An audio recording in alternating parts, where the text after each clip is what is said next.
Chief DeMaria, I know you're going to have a lot of busy days ahead and probably weeks ahead. I appreciate all you're doing. Thank you. Stay safe. We'll check in with you.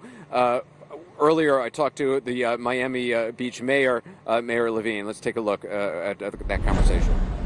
The winds are just now starting to kind of getting the first taste of this. What's your message to those who have not evacuated, who are here now? We have another 2 or 3 hours, and then the buses stop and the trolleys stop, Anderson. At that point, we're telling people, bunker down where you are.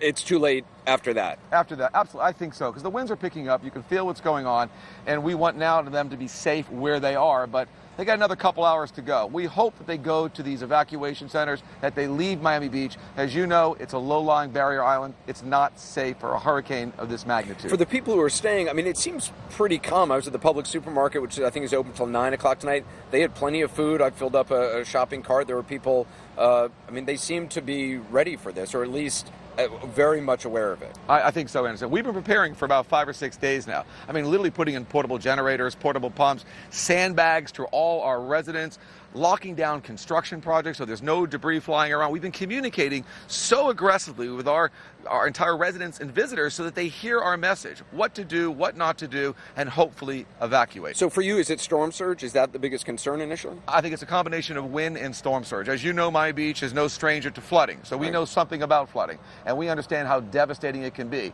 When you have a hurricane, especially a hurricane of that magnitude, there's not much you can do. Right.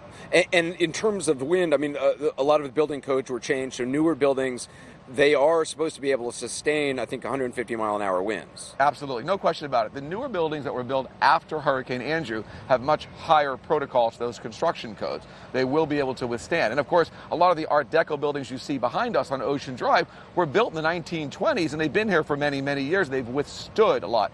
But there are many structures that won't. Who knows? How do we know? Why take the chance? That's what I tell people. We'd rather be safe than sorry. In terms of recovery after the storm passes, whether it's late Sunday, Monday, and people start to come out again, do you have a sense of gas stations, how quickly they may be able to get up and running? Because I know a lot of gas stations now by law have to have a generator. Sure. Well, let me tell you what we're doing.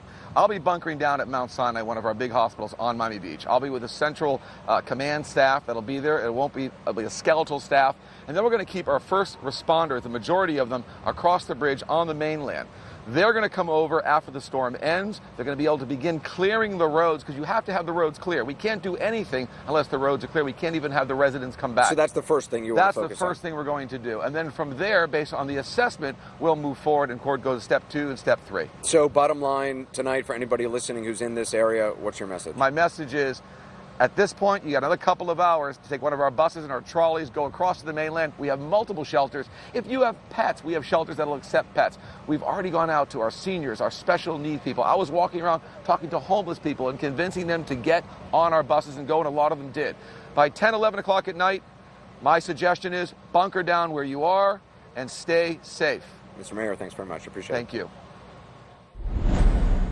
Just want to repeat that. The mayor saying by 10 or 11 o'clock, by 10 o'clock, which is the end of this broadcast, if you're in this area, just hunker down and stay safe, or 11 o'clock. We'll check on preparations just north of here in Fort Lauderdale coming up.